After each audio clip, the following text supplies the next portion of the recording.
ทำอาหารอร่อยที่สุดเราเลยขอให้พวกเขานะครับมาตัดสินกันไปไหนใครอ่ะนี่เอ้ยไม่ใช่นี่แม่บ้านรถมือแม่อ๋อวันนี้เราจะมีกรรมการตัดสินด้วยใช่เป็นตากล้องที่เราจ้างมาใช่ครับผมกันสมายกันสมายครับแล้วอีกคนนะครับอีกคนจ้างเขามาแพงเราเลยให้เขามาล้างจานแล้วเดี๋ยวขึ้นไปออฟข้างบน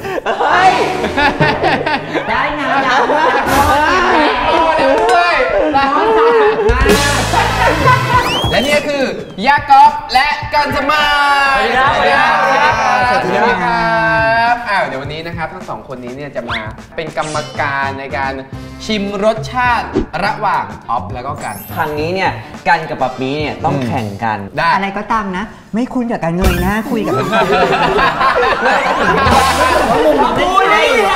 แต่ว่าจะถามว่าครั้งนี้เป็นครั้งแรกเลยใช่ไหมครับที่พี่ก๊อฟกับกันจะได้ชิมอาหารของกันกับป๊าปี้กันสมัยเคยไอ้นี่ไงคอหมูทอดคอหมูทอดที่แต่เราก็ทำตามสูตรของร้านเขาไม่มันเป็นสูตรที่ร้านหรือว่าเป็นฝีมือเขาเราเป็นฝีมือผมทอดเหนียวไปนิดนึงวันนั้นเพราะว่าหั่นหมูผิดลายใช่วันนี้คุณกันจะทำเมนูชื่อว่าอะไรแกงเหลืองปลากระพงครับทำไมถึงทำเมนูนี้รู้ไหมเพราะว่ากันอ่ะเคยทำกับพี่เตตอนนั้นที่เราไปรักษาเอาดอพี่ตั้งใจจะทำเมนูที่ย่าชอบทำให้พี่กินก็คือแกงเหลืองของคุณมีอะไรบ้างห้ามเอาน้ำพริกที่ตำมาแล้วมาไม่ได้ย่าแอนตี้มากแล้วเมื่อวานพี่อโนเขาถามว่าอยากทำเมนูอะไรตอนนั้นก็คิดอะไรไม่ออกคิดอันนี้จำได้ว่าแกงเหลืองเคยทำก็เลยเอาแกงเหลืองปลากระพงครับพอคิดไปคิดมาไม่มั่นใจเพราะว่าวันนั้นก็ไม่ได้ทำอะไรเยอะไงพี่เตทำส่วนมากแล้วก็ดูปรุงช่วยเขานิดหน่อยอะไรอย่างเงี้ยครับนะย่าใจไม่ดีเป็นไรครับย่าสำหรับผมเมนูที่ผมจะทำนั่นก็คือกุ้งอบเว้นซุนวุ้นเส้นถูกต้องคือมันเป็นเมนูที่ทำไม่ยากแต่ว่าจะทำให้อร่อยยากซึ่งทำได้แน่ๆแต่ไม่อร่อยแน่นอนแต่ว่าต้องทำไงเราหน้าจีนกุ้งอบวุ้นเส้นมันเป็นเหมือนแบบอาหารจีนอะไรอย่างเงี้ยหน้าจีนพ่อกูก็หน้าจีนก็ทำไม่ได้เอาเหรอหน้าไม่ได้มีผลในการนี้เลยเหรอเอาเหรอการทำอาหารไม่ได้สืบทอดทางกรรมพันธุ์เอาเหรอแล้วอยากถามว่ารสชาติกับพี่ที่กันสมัยกับพี่ก๊อฟชอบต้องเป็นรสชาติยังไงครับนี่ปกติเป็นคนชอบกินเปรี้ยวแกงเขียวหวานเขาก็รอให้บูดก่อนแล้วค่อยกินมันจะเปรี้ยวแต่ไม่เอากุ้งอบวุ้นเส้นเปรี้ยวนะไม่ถึงขนาดนั้นหรอกของพี่ใส่คือถ้าอาหารคาวอ่ะจะไม่ชอบที่มีรสติดหวานอย่างวันนี้ถือแกงเหลืองค่อนข้างเข้าทางจะเผ็ดชอบแบบรสชาติกลมกล่อมคุณทำได้หรือเปล่ากลมกล่อมพอได้เดี๋ยวกลมเลยเดี๋ยวกล่อมไปว่ากันอีกทีนึงเอาเป็นกลมด้วยวันแบนมันไม่พอใช่เพราะว่าถ้ากลมเนี่ยมันจะโขอยู่ได้ยาวเป็นจานอาหารแบนมันจะใส่กุ้งอบวุ้นเส้นไม่ได้ถูกต้องอีกเรื่องหนึ่งคือว่าเสน่ห์ห้องเครื่องเนี่ยพี่เตเขาต้องทำอาหารกับพี่ก๊อฟใช่ไหมใช่พี่เตเขาทำโอเคไหมครับจริงๆอ่ะเมนูนี้เตเคยทำด้วยต้องบอกว่าเป็นรสชาติมหัศจรรย์มากเฮ้ยมันยังไงอร่อยทำแกงเหลืองออกมารสเหมือนกล้วยบดชีเปรี้ยวไปอ่ะย่าชิมหน่อยได้ไหม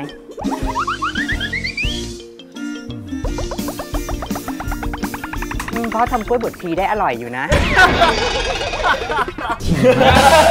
ไม่คือพี่เจเขาคิดล่วงหน้ามาแล้วคนเราปกติกินของคาวเสร็จแล้วกินของหวานต่ออันนี้รวมอยู่ในจานเดียว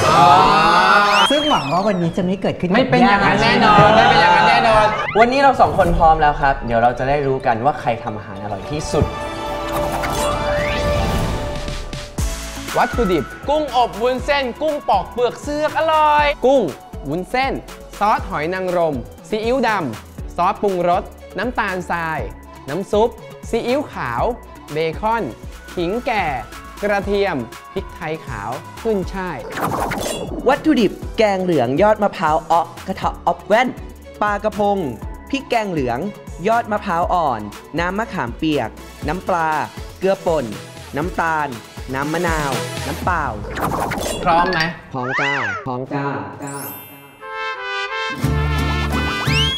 เรามีเวลานานไหมครับสักครึ่งวันได้ไหมครับกลับบ้านไปก่อนแล้วเดี๋ยวกลับมาช่วยกูนะขอร้องละ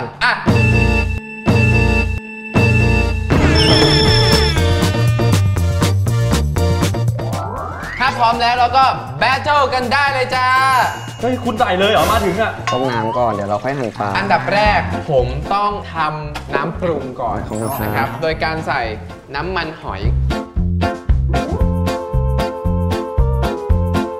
มันมีสูตรไหมครับว่าปริมาณ ไม่มีครับ ตอนนี้กะล้วนๆครับผม คือคนที่เป็นเชฟเนี่ย ครับ เขาไม่ใช้การตวงหรอก ใช่ครับ คือการตวงเนี่ยมือเขาเรียกว่า หั่น มือ ปลาไม่ออก มันยังไม่ตาย เช เหรอ ฟ ลู ทุ ก กคนเนี่ยมันจะไม่เที่ยง ใช่ มันอยู่ที่น้ำหนักมือของแต่ละ ใช่ คน เพราะมือเชฟมันจะบาด ใช่ครับผมเพราะว่าเราไม่ตื่นไง เรานอนตี 4 ไม่น่าเลย นี่ใส่ อันนี้ เข้า คุณ ไป ทำอะไรเนี่ย ผมทำน้ำปรุงครับ คิดว่าถ้าสมมุติว่ามันเข้มข้นไปหรือเปล่า เราเติมน้ำนี่ เหรอ สัก 2 ช้อนเผื่อไว้ก่อน เติมน้ำเพิ่ม น้ำซุปตรงนี้ก็มี โอ้โหถ้าลงทุนเนาะ ลงทุนเหลือเกิน อันเนี้ยอยู่สำคัญคือตัวซอสที่ปรุงรสนี่แหละว่ามันจะพอดีหรือไม่พอดีเนี่ยมันอยู่ตรงนี้ มันแก้ไม่ค่อยได้ด้วยเนาะ มันไปแล้วไปเลย ไปแล้วไปเลย หมายถึงว่าชีวิตเราอะนะ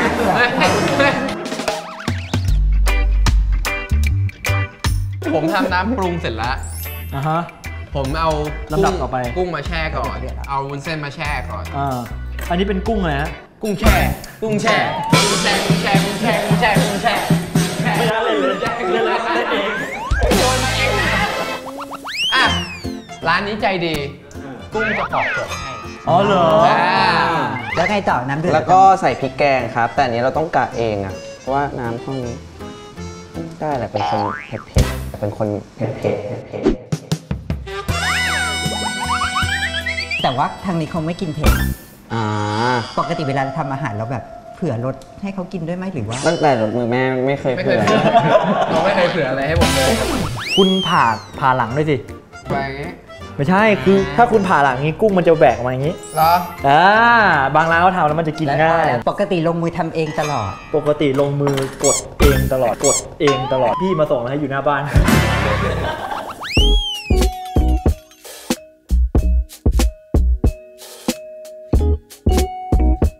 ของกันนะครับพอคนจนน้ำพริก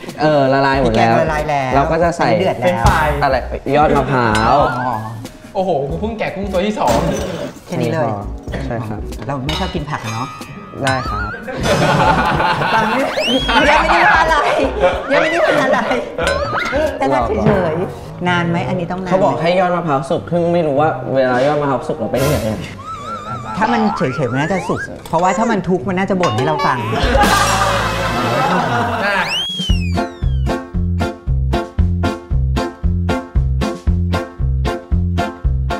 เดี๋ยวดิเพิ่งกุ้งตัวที่ 4 เอง ไม่กันเหลือปรุงรสอีก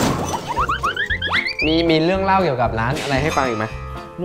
มีคนหนึ่งลูกค้าแปลกๆเคยมากิน แล้วก็ชอบบ่นว่ากุ้งแม่งเหนียวอะไรอย่าง อ๋ เงี้ย อ อันนั้นไม่แปลก อันนั้นกูเอง อันนั้นกูเอง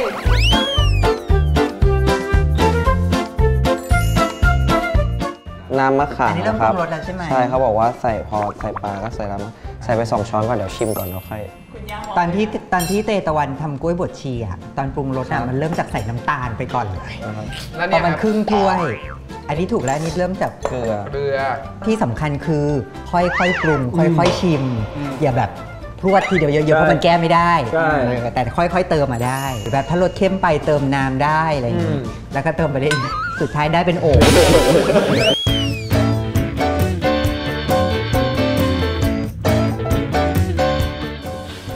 คำแรก ใกล้เคียงหรือยัง เผ็ดอย่างเดียวเลย เท่าที่เคยดูรสมือแม่คนนี้เขาจะค่อนข้างมีฝีมือในการแบบเติมและปรุงและเติมและปรุง เฮ้ ไป ย คุณดู เรื่อย ถูกคนนี้ก็เหรอ เขาก็ดูไม่ผิดหรอก ๆคนนี้จริงๆ คนนี้จริงๆเขาจำสูตรอะไรแม่น ใช่ นะ ใช่ แต่ปกติเขาไม่เคยลงมือทำนะ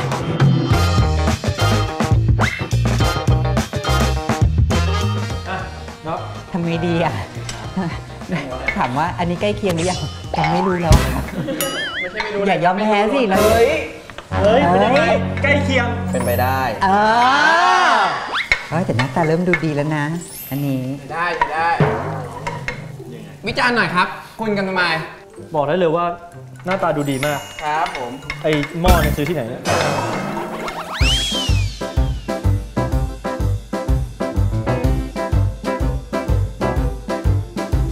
อันนี้เส้นเล็กแห้งเหรอ ไม่ใช่ชิมเกลือ ไม่ใช่ ใช่ น้ำตก ชิม บอก เกลือ บอกให้ค่อยๆเติมค่อยๆคิดน้องกันเติมน้ำตาลทีละ2 เม็ด กันชิมจนน้ำจะแห้งเลยเนี่ย ไม่แห้งหรอกเหลือเยอะ โอเคได้ แล้วไงต่อครับ ปิดไฟนะแล้วเติมมัน ได้ครับ ที่ปิดไฟนะ ใส่ ปลาสุกแล้วใช่ไหมครับพี่กอล์ฟ เราเหมือนเจ้าของร้านที่เหมือนกำลังแบบเทสเชฟใหม่อย่างนี้เนาะ ไม่ผ่านตั้งแต่เอาวุ้นเส้นทับกุ้งแล้ว ใส่ไปในนี้ ใส่ไปในนี้ โอเคเหมือนกันเสร็จแล้วครับ เฮ้ย และอันนี้ใส่ตอนไหน เดี๋ยวเปิด 5 นาทีเนี่ยแหละครับ แล้วก็ใส่นี้ไปแล้วก็ปิดฝาอีกรอบหนึ่ง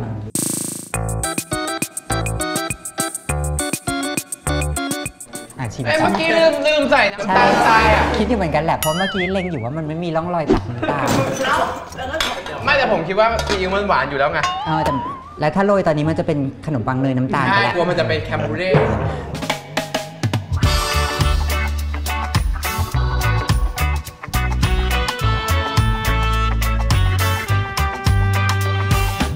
ตอนนี้นะครับ อาหารทั้ง 2 เมนูของเราเนี่ยก็สรรสร้างจนเสร็จแล้วนะ สันซ่า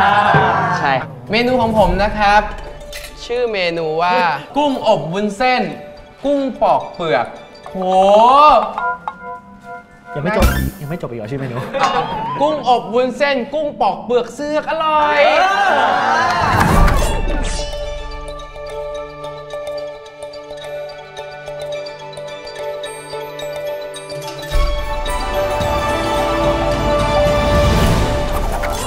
ลองเลยนะ ลองเลยนะ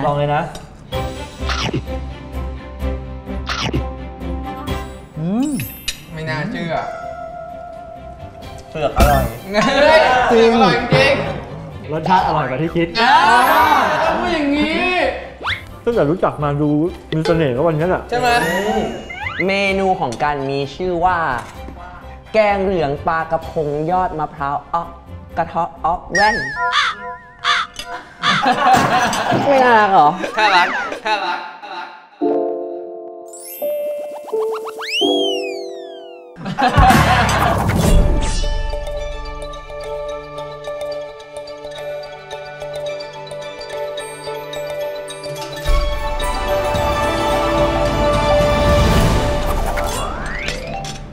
กินกับข้าวกินกับข้าวกัน ควรกินกับข้าวเนาะควรกินกับข้าวใช่ไหม กินกับข้าวก็ได้ครับ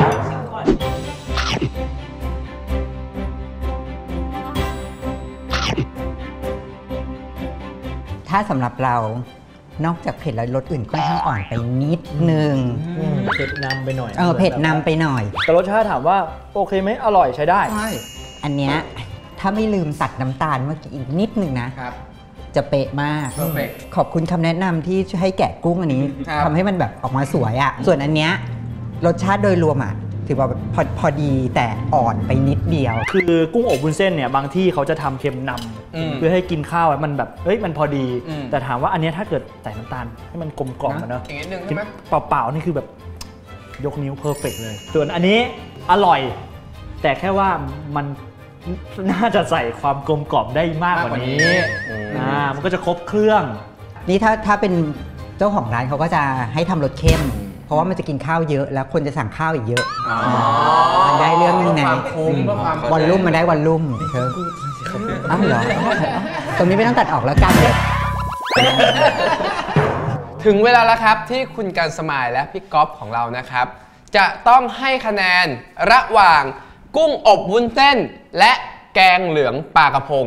ขอไว้บอร์ดครับ คะแนนเต็ม 10 ครับ เขียนคะแนนได้เลยนะครับ ถ้าพร้อมแล้ว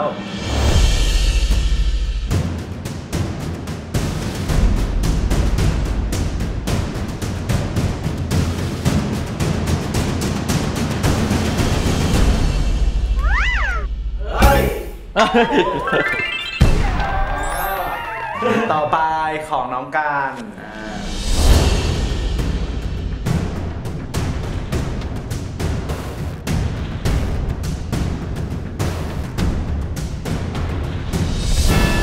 ของกันไม่มีเสียงโอ้โหอะไรเลย ยังไม่เปิดยังไม่เปิด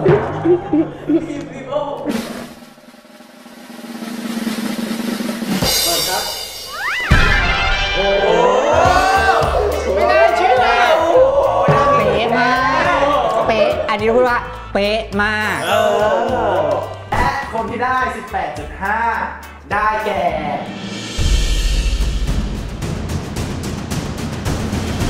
ออกจุ่มผม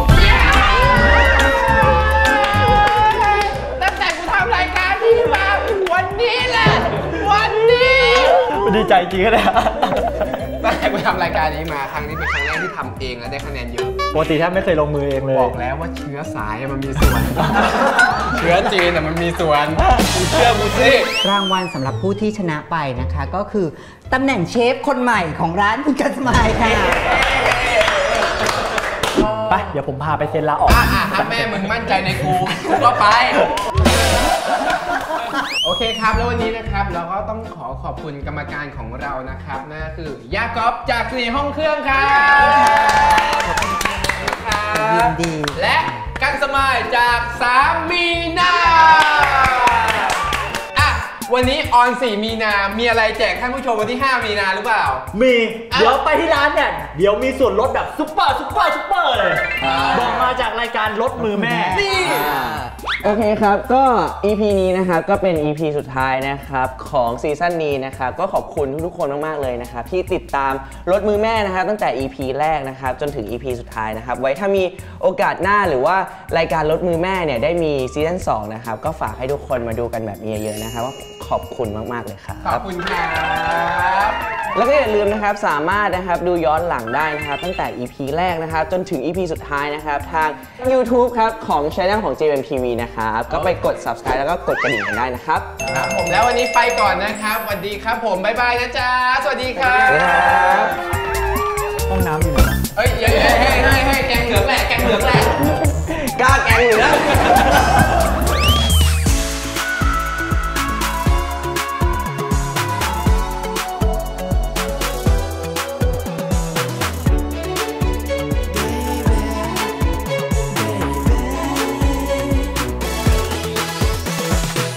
หมดเลยเหรอ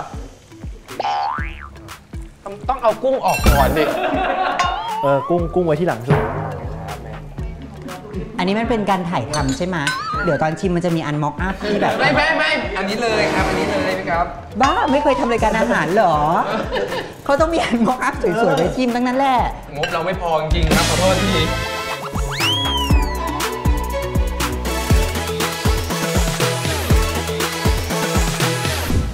จะรักเธอจนหยุดหายใจ